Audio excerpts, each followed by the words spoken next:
Nosso texto é 1 Crônicas 11, 22.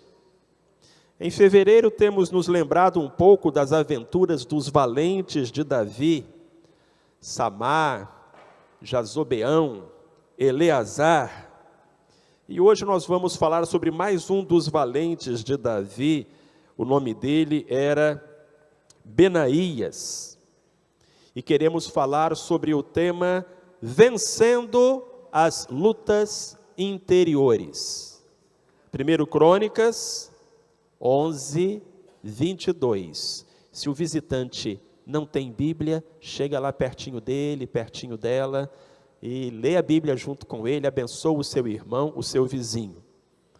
1 Crônicas, capítulo 11, verso 22, diz assim: havia também Benaías, filho de Jeoiada, filho de um homem valente de Cabzeel, autor de grandes feitos. Este matou 2 filhos de Ariel de Moabe. Depois desceu e matou um leão dentro de uma cova no tempo da neve. Os valentes de Davi eram uma tropa de elite.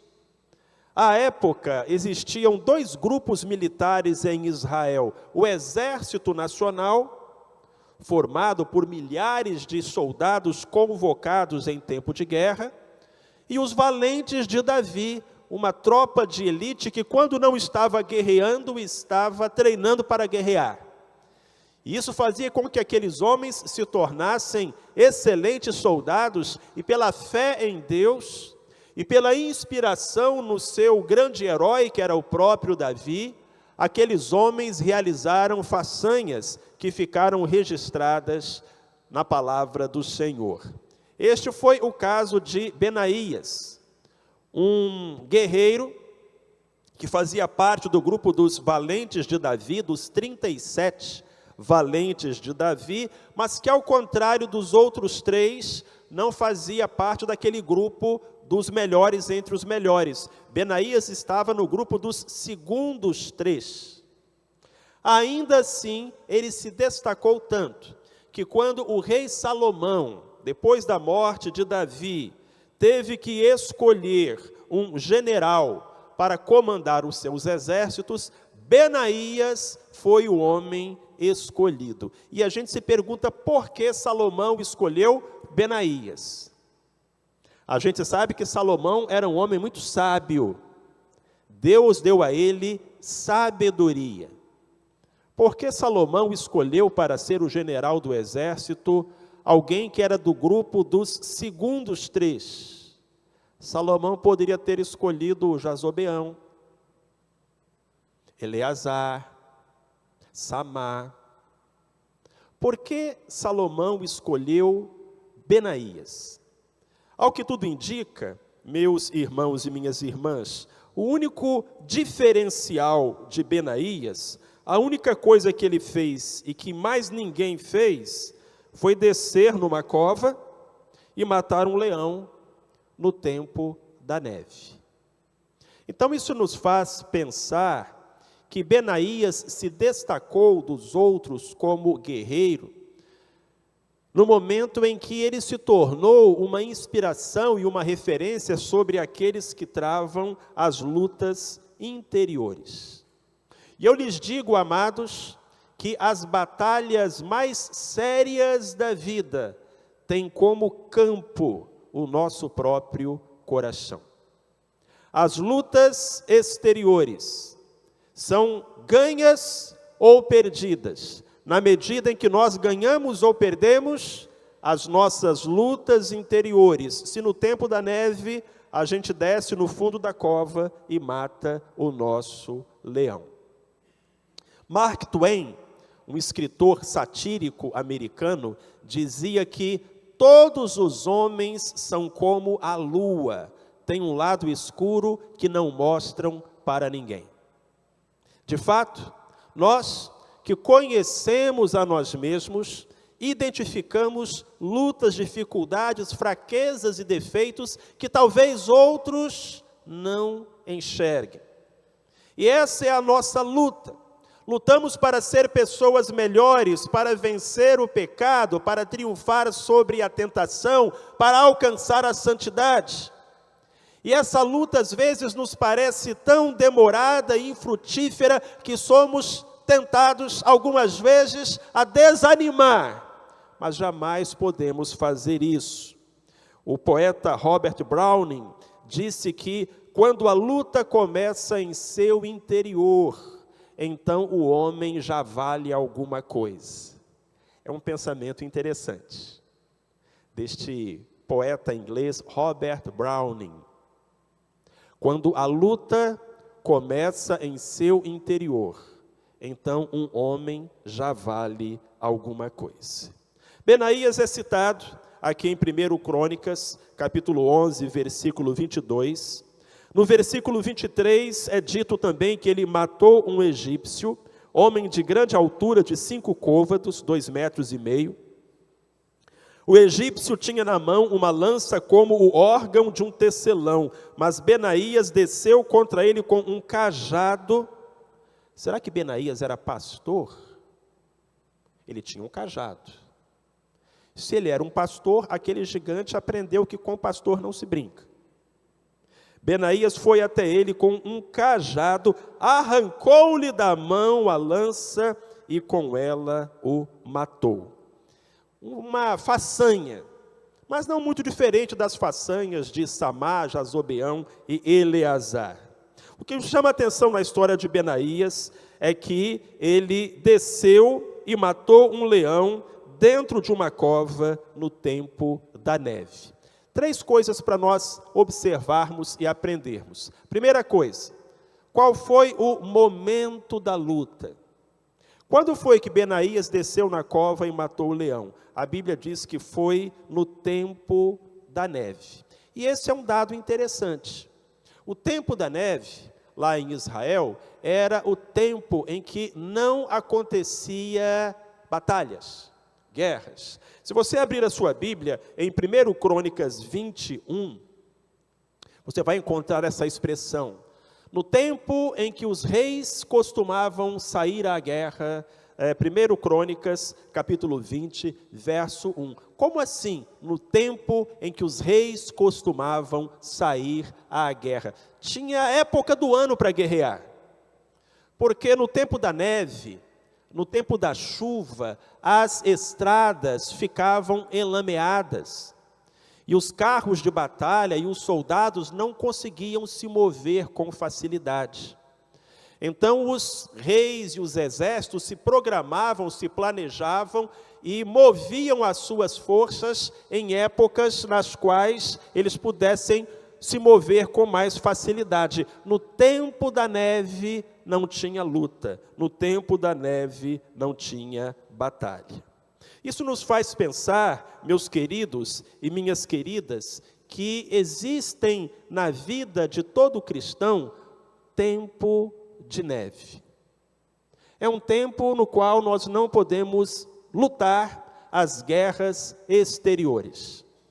Por alguma razão, por algum motivo, parece que nossas mãos e pés estão amarrados. Às vezes é uma enfermidade, outras vezes você está desempregado, outras vezes você está sem ministério. Olha para mim, é aquele momento em que parece que Deus colocou você no banco de reservas, e você está esperando ser chamado a campo, e os minutos estão passando, e você olha para o relógio, e já está na metade do segundo tempo, e você se pergunta, quando é que o técnico vai chamar o meu nome e me colocar em campo? Porque é isso que nós ansiamos. E a gente permanece ali, sentado à beira do gramado.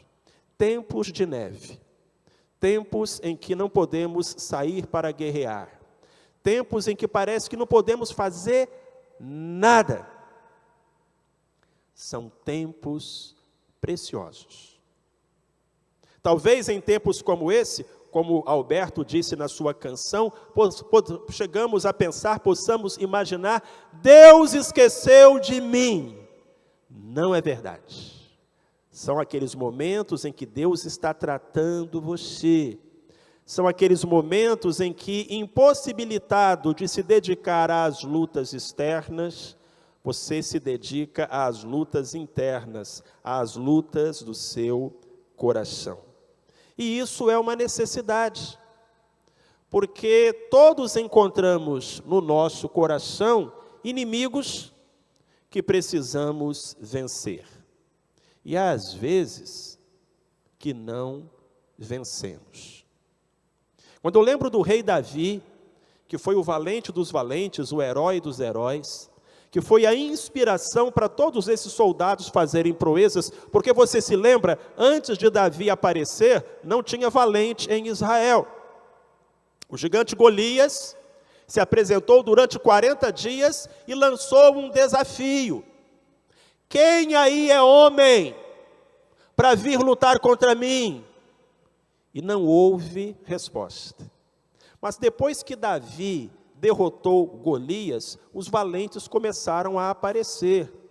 E quando eu leio o texto sagrado, a impressão que eu tenho é que cada vez que aparecia um gigante, os soldados falavam: é meu, eu vi primeiro. E eles corriam ao encontro dos gigantes e os derrubavam, porque foram inspirados por Davi. Antes, o líder deles era Saul, um homem sem coragem, um homem sem fé. Mas quando aqueles soldados passaram a seguir a liderança de Davi, começaram a sonhar com grandes realizações e realizaram grandes coisas. Descobriram que nas mãos de Deus eles podiam fazer muito mais do que haviam imaginado. Davi, de fato, foi o valente dos valentes, o herói dos heróis. Davi foi um guerreiro que nunca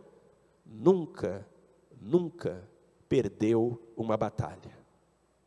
A Escritura diz que por onde Davi ia, ele era vencedor, porque o Senhor era com ele. E aí eu me lembro de que a única batalha que Davi perdeu na vida dele não foi do lado de fora, foi do lado de dentro. O único gigante que Davi não derrotou foi o gigante da lascívia, da cobiça, da imoralidade. E aquele gigante levou Davi ao chão. O homem que no campo de batalha afugentava todos os adversários, caiu por terra, humilhado, vencido, por não ter resistido à tentação, por ter pecado com Batseba, por ter engendrado a morte do esposo da mulher com quem teve um caso. Que cena triste, ver Davi, um homem daquela estatura espiritual, caído. E quando aquele homem caiu, a terra estremeceu. Porque dentro de Davi tinha um gigante que ele não enfrentou, que ele não venceu. Às vezes, amados, o mesmo acontece na nossa vida. E no nosso interior, no nosso coração, na nossa mente, ali onde ninguém vê e onde só Deus testemunha, há batalhas que precisamos vencer. E para isso, vez por outra, Deus nos coloca no banco de reservas. Deus nos dá um tempo de neve, em que não podemos lutar do lado de fora. É tempo propício para lutarmos do lado de dentro. E isso acontece na vida de todo cristão. Todo crente tem seus dias de neve. A segunda questão que eu quero considerar com você, meu amado e minha amada, é a natureza da luta, ou o lugar em que a luta aconteceu.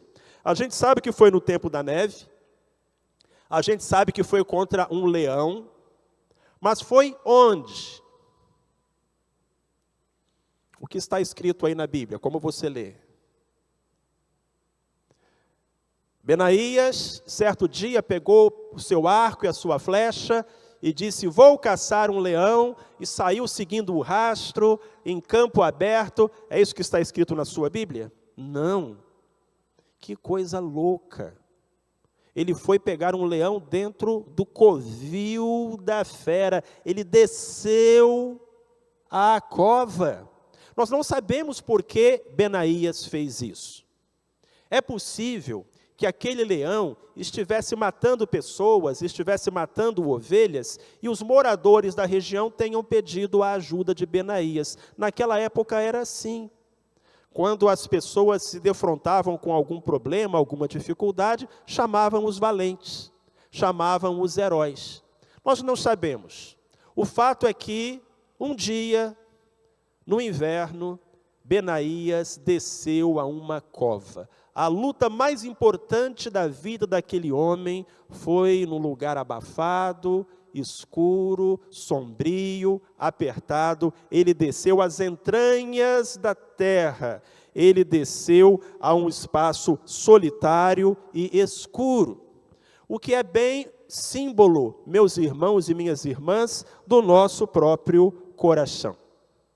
O profeta Jeremias, escrevendo a respeito do nosso coração, disse: enganoso é o coração e corrupto, mais do que todas as coisas, quem o pode conhecer?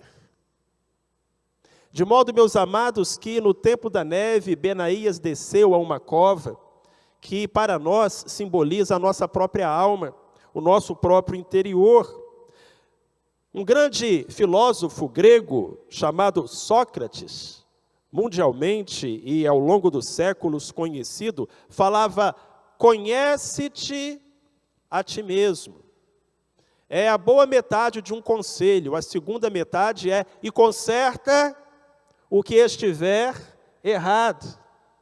Há muitas pessoas que não se conhecem, que nunca desceram à cova do seu coração, que nunca pegaram a lanterna do Espírito Santo e disseram: Senhor, sonda-me, mostra-me o que há no meu interior, revela-me se há algo contrário à tua vontade. Gente que não tem coragem de olhar para dentro de si, gente que vive na superficialidade, gente que se ignora, gente que se desconhece. Eu me lembro de Pedro. Pedro era desse tipo de pessoa. Pedro não tinha tempo para a reflexão. Pedro não tinha tempo para fazer um exame interior. Pedro era um homem de ação. E por isso mesmo, é um risco que os homens de ação correm. Eu não estou dizendo que você não pode ser um homem de ação. Eu estou dizendo que homens de ação correm esse risco. Pedro levava uma vida rasa, uma vida superficial. E quando Jesus disse que todos o negariam, Pedro disse: eu jamais. Não é que Pedro estivesse contando uma mentira, era que Pedro não se conhecia. Mas Cristo, que conhecia Pedro melhor do que ele mesmo, lhe disse: hoje, antes que o galo cante, 3 vezes você me negará. Quando Pedro chorou amargamente, chorou porque se enxergou no espelho e ficou apavorado com o que viu. Pedro não imaginava que ele poderia negar Jesus de maneira tão abjeta e vergonhosa. Pedro se imaginava muito melhor do que ele realmente era, porque não havia feito o trabalho humilde, mas necessário, de examinar a si mesmo. A palavra humildade vem do grego humus, e a gente sabe o que é humus. É aquele negocinho que a gente coloca na planta. Humus em grego significa chão. Então, ser humilde é ficar perto do chão. Algo que vai contra a nossa intuição, a nossa inclinação por reconhecimento, mas sem esta humildade, sem descermos ao chão e ao subsolo da alma e a nos examinarmos, acabamos colocando os nossos pés em terreno escorregadio e podemos levar um tombo, tal qual Pedro, tal qual Davi. Por isso, amados, a nossa prece tem que ser: Deus, sonda o meu coração. De que maneira um coração pode ser sondado? A Bíblia fala sobre duas ferramentas muito práticas e que funcionam. A primeira maneira de Deus sondar o nosso coração é nos dando provas. Se você abrir a Bíblia no Salmo 139, versículo 23, vai encontrar Davi, talvez ressabiado, talvez ainda zonzo do tombo que tinha levado, falar assim: Deus, prova-me e conhece o meu coração. Quem aqui já orou a Deus pedindo provas? Senhor, me dê provações. Se você já orou assim a Deus, por favor, não levante a mão, porque você vai me deixar muito envergonhado. Eu nunca pedi isso a Deus. Entretanto, as provas são úteis, são necessárias, porque a Bíblia diz que é quando Deus nos prova que os nossos pensamentos se tornam conhecidos. A segunda ferramenta ótima para sondar um coração é o elogio. Provérbios 27, 21. Diz que o homem é provado pelos louvores que recebe. Provérbios 27, 21. Então, coisas muito boas e coisas muito ruins nos ajudam a nos conhecer melhor. As provas, porque quando você é espremido, é que você vê o que tem dentro de você. Verdade? Quando nós esprememos as coisas, elas revelam o que há dentro delas. E quando a vida nos espreme, é que nós enxergamos o que há no nosso interior. Então, provas servem a esse propósito. E os louvores, os elogios, os aplausos, os reconhecimentos. Porque às vezes, quando uma pessoa é elogiada, aplaudida, exaltada, ela revela um lado dela que você não conhecia.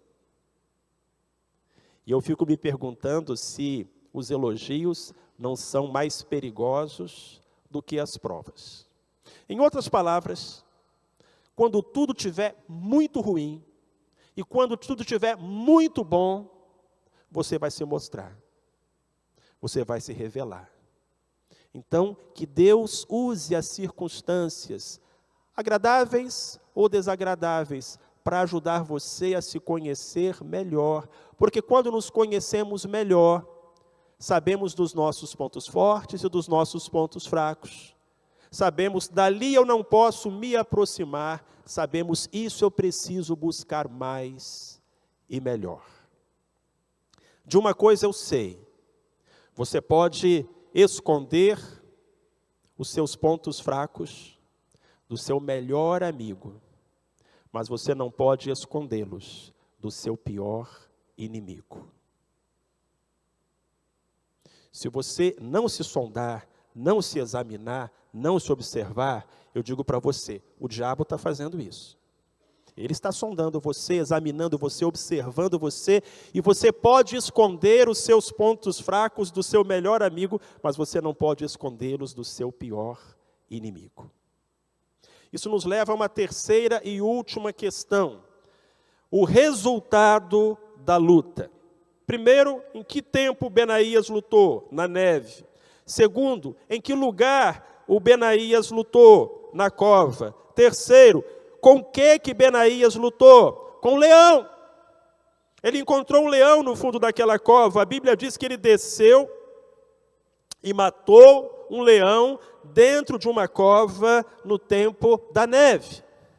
Agora eu preciso confessar a você que quando penso nesse tema, eu me identifico mais com Daniel do que com Benaías. Porque quando eu desço na minha cova, eu não encontro um leão só, mas vários. Defeitos, limitações, dificuldades. E quando nós enxergamos, meus irmãos e minhas irmãs, estas fraquezas, precisamos, com a ajuda do Senhor, enfrentá-las, para que elas sejam derrotadas antes que venham a nos derrotar. E se você descer na cova do seu coração, pedindo a luz do Espírito Santo, Ele vai te mostrar qual é o leão que você precisa matar. Ou talvez você já saiba. Há muitos crentes que abrigam dentro do peito um leão de imoralidade, de prostituição, de carnalidade, de pornografia, de imoralidade, de traição, de infidelidade, crente que flerta com o pecado, que se arrisca indo a limites perigosos. Há crentes que escondem vícios, são prisioneiros de um vício. Há crentes que trazem dentro do peito um leão de amargura, de ódio, de mágoa, de falta de perdão. Meu querido, minha querida, qual é o seu leão? Qual é o seu leão? A minha palavra para você essa noite, em nome de Jesus, é: mate o seu leão antes que o seu leão mate você. Acabe com o seu leão antes que o seu leão acabe com você. E digo mais, não importa quanto tempo leve, será tempo bem gasto. Algumas batalhas, às vezes, aprendemos isso com Eleazar na semana passada, se estendem por semanas, meses ou anos, até a espada ficar agarrada na mão. Mas se for para derrotar aquele que dentro de nós, na nossa carne, como diz o apóstolo Paulo, em mim, na minha carne, não habita bem algum, o bem que eu quero fazer eu não faço, o mal que eu não quero fazer eu pratico, se for para vencer este leão, todo o tempo será tempo bem gasto. Quando eu reflito sobre isso, o exemplo bíblico que me vem à mente é do apóstolo João. Não escondo o meu carinho, a minha predileção por João. A finada irmã Estela me dizia: pastor Marcelo, o apóstolo João é o meu apóstolo favorito. E sei que há muitos que têm um grande carinho por ele, afinal escreveu aquele evangelho fantástico. E 3 cartinhas que deram a ele a fama de o apóstolo do amor. E ainda o Apocalipse, para fechar a Bíblia com chave de ouro, que apóstolo! Mas a história do João é interessante, porque quando lemos os evangelhos, temos a impressão de que João vai se destacar. Porque João fazia parte da tropa de elite do Senhor Jesus Cristo. Você lembra? Pedro, Tiago e João. E então começa o livro de Atos. O barquinho não era discípulo. Porque é Pedro, Tiago, João e o barquinho. Não é assim? No barquinho. E aí começa o livro de Atos e parece que as expectativas vão se confirmar. O João está ali junto com Pedro, na cura do coxo, da pedra formosa, enfrentando os escribas, o sinédrio, e parece que realmente João vai ser aquela pessoa usada poderosamente por Deus. E o que acontece? João some, desaparece. Aí o livro de Atos continua falando de Pedro, de Barnabé, de Paulo. Cadê João? Ele que tinha tudo para ser um grande líder, some. E não se fala mais nele, ele não faz nada.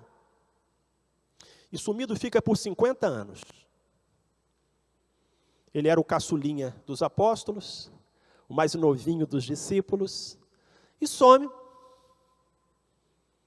Durante 50 anos não temos notícias de João. 50 anos depois ele aparece de novo. Escreve um evangelho que, me desculpem, Mateus, Marcos e Lucas, mas que evangelho, o evangelho de João. escreve 3 cartinhas tão cheias de amor, de bondade, chamando os leitores de filhinhos. E exilado na ilha de Patmos, o último dos apóstolos vê o céu se abrirem e registra as coisas com as quais a história se encerrará. A pergunta que eu faço é: onde esteve João durante 50 anos? A Bíblia não diz, mas eu tenho a impressão de que durante aqueles 50 anos, João desceu na cova para matar o seu leão. E qual era o leão do João? Você se lembra do apelido dele? Ele e Tiago, filhos do trovão.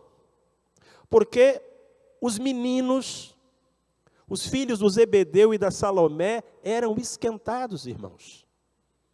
A Bíblia fala que um dia, os samaritanos não quiseram deixar Jesus passar pela aldeia. Tiago e João chegaram e falaram: Senhor, queres que mandemos descer fogo do céu? Aí Jesus balançou a cabeça e pensou assim: ninguém merece. Ô João, você está achando que você é o Elias, rapaz? Menos, baixa a sua bola. Eu não vim para destruir, eu vim para salvar. João era esquentado, João era raivoso, João era intolerante, João queria fazer descer fogo do céu. E também era um pouquinho vaidoso, porque quis que ele e seu irmão se sentassem uma à direita e outra à esquerda. Aquele João não se parece muito com o João que escreve as cartas e diz: filhinhos, não pequeis, mas se alguém pecar, tendes para com Deus um advogado fiel, que é Cristo. Aquele que não conhece a Deus, que não ama, não conhece a Deus, porque Deus é amor. Que mudança! Durante aqueles 50 anos de aparente inatividade, João desceu na cova do seu coração e matou o leão da sua amargura, da sua intolerância, da sua raiva. E eu penso que valeu a pena. Então, meu querido, minha querida, eu devo lhe perguntar essa noite, em nome de Jesus, qual é o leão que você precisa matar? Qual é o defeito que você precisa superar? Qual é o pecado que você precisa abandonar? Deus está muito interessado nessa questão. O nome de Benaías, e é legal que cada valente de Davi tinha um nome com significado pertinente à sua história. O nome de Benaías significa Deus construiu. Benaías não foi um campeão que nasceu pronto. Ele foi construído, lapidado, melhorado, principalmente no tempo da neve, quando ele desceu na cova e matou o leão. Tenha certeza de uma coisa: Deus está construindo um campeão em você.